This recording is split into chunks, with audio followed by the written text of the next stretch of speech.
Yesterday, Matt Hatterplays said this in a video. Were cowboys rainbow? The answer is complicated, yes. And unintentionally triggered one of my Roman empires. How freaking queer the American frontier was. I could talk about this for days, and I should probably do an entire video series. But today, I'm going to take the opportunity to talk about one of my favorite historical figures from the tail end of the frontier period. A man who is the epitome of be gay, do crimes. Seattle's own Harry Allen. Welcome back to Yesterqueers. My name's Amanda, and I'm a public historian who talks about queer history on the internet. Harry Allen was a coast-to-coast police blotter darling for the first 2 decades of the 20th century.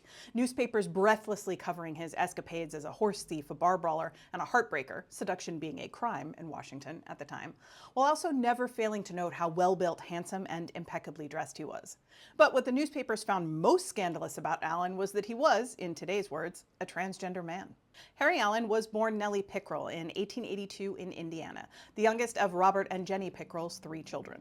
Allen spent his childhood on the family farm and showed boyish traits from toddlerhood. According to his mother, he excelled in games of strength and skill and preferred outdoor farm work. By the time he was a teenager, he was skilled at both busting broncos and breaking cattle stampedes.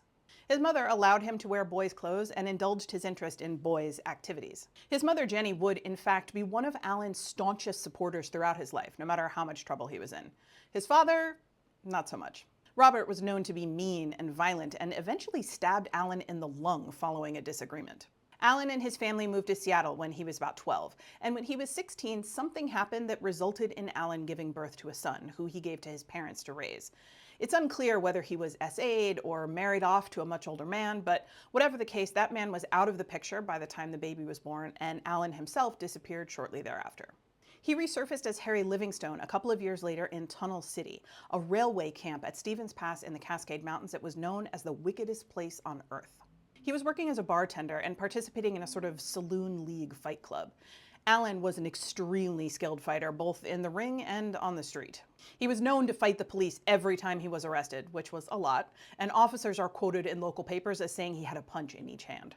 Over the next 16 years, Allen worked alternately as a cowboy, a longshoreman, a bartender, a truck driver, a hotel clerk, and a barber.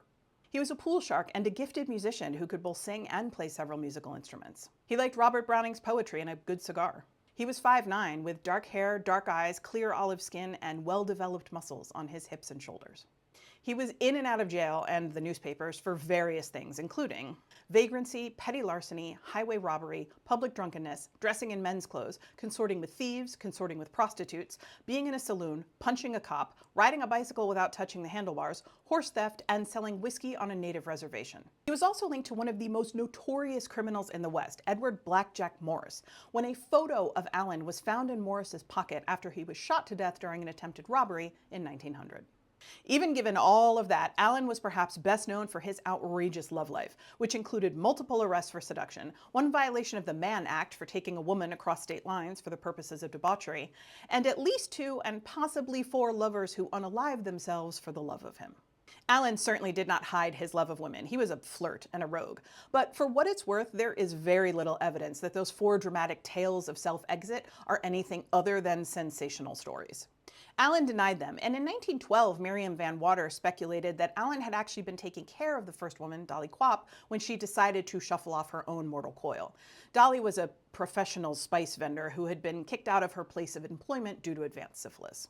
There are several stories of Allen taking in young spice vendors who were too drunk to negotiate appropriately or who'd been kicked out of their rooms by cruel landlords. He's even said to have rescued 2 young women from brothels and returned them to their families, but of course those stories don't make good headlines.